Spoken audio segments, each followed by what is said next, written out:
afternoon, it's Lisa from Lisa Loves Channel doing a review on behalf of Geek Legion of Doom for you today. Today I'm reviewing for you an independent comedy horror by the name of Conjoined. This movie actually has a 2013 dating on it on IMDb. Let me get some of the details out of the way first of all. This one was actually directed by Joe Grassafi. I reviewed another of his films very recently for Geek Legion of Doom called Lars the Emo Kid, which I very much enjoyed. Starring in this one, the main stars we have are Tom Long, Michelle Ellen Jones, Kiefer Barlow, and Jake Bird. They're the main stars in this that we'll highlight. So, the synopsis of this story, let me try my best. This story follows a rather sad loner called Stanley who is desperate to find love. He finds love in a way online with a girl called Alina. He spends a lot of his time in chat rooms, like it's talking to a specific woman called Courtney. He sort of confides in her he's looking for love and he feels he's found it. And when he tells this lady that he loves her and he proposes to her, she feels there's a secret that she's got that she must come clean with. That secret, obviously given the title, won't come as too much of a surprise. Alina is a conjoined twin. Her twin is called Elisa and they are two very different individuals.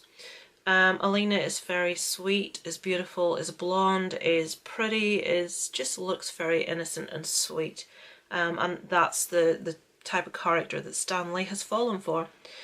On the other hand, Elisa, when they turn up to move in with Stanley, is very brash, is very bold, she is very, like loads of makeup. And in saying that, they both have loads of makeup, but she's very much like black hair, big red lips, a lot of makeup. The other one's blonde, pretty, pastel tones. You get the sort of drift. Stanley finds Elisa quite grating, as most people probably would, but he's trying to tolerate this for his love of her sister Alina. He's trying to think of a way to make life more bearable and decides, I'll try and find her someone. Now you can imagine the sort of situations we get into when he's trying to find her a partner and they are both trying to be intimate with their other halves. You can imagine the type of scenarios that arise. I won't go into specific detail, but yeah, you can imagine. But Elisa does not seem to be easily satisfied, and she's quite a nasty person. She's very insulting to people. She's very difficult to get along with. Her personality is very abrasive. She's got a rather brutal answer to the problem, and this is something that Stanley needs to find a solution for. He's desperately in love. Does he lose the love of his life because of her sister's crimes? Does he put up with it for the sake of his love life? Or does he take another avenue that's perhaps a little more extreme? I'll leave that for you to sort of figure out there. So that's what we'll tell you about the movie. What can I say about this one? Right. I have to be really conscious of the fact that this is not my type of genre.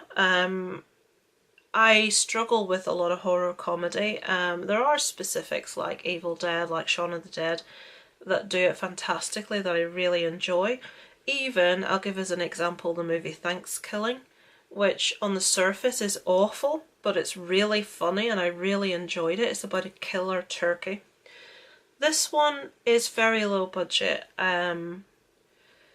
The gore in this is very, very fake. It's very clearly fake. The blood in it is actually really good, I will give it that, but there's a lot of plastic limbs and things like this, and they're very obviously plastic. It's not meant to be realistic. At least I don't think it is.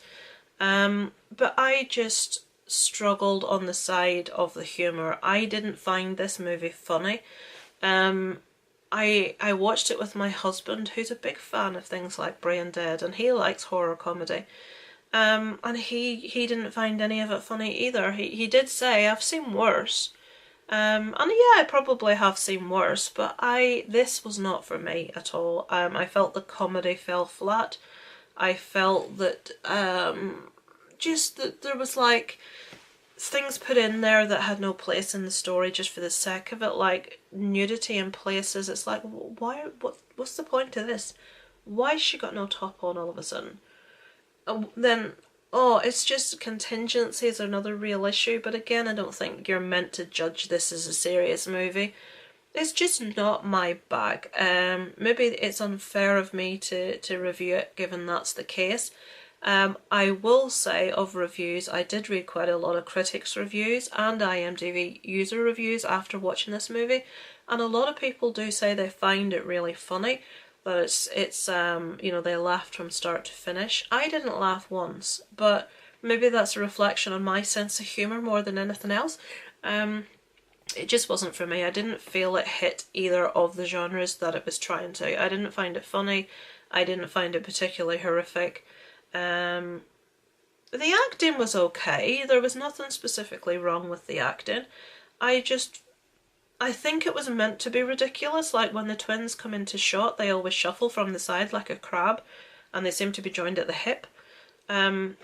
It was just a bit too daft for me, to be fair, and that's all I can say about it. I would, if you do like horror comedy as a rule, and if you don't mind things being a bit silly, then check it out, give it a go.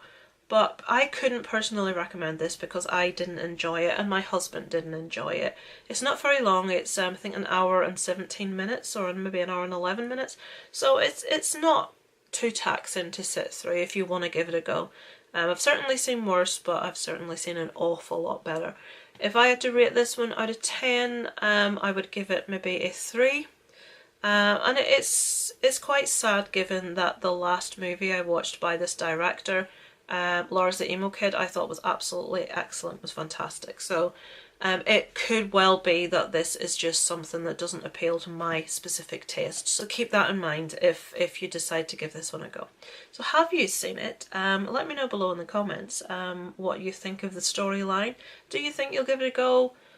Let us know below, and I look forward to speaking to you next time.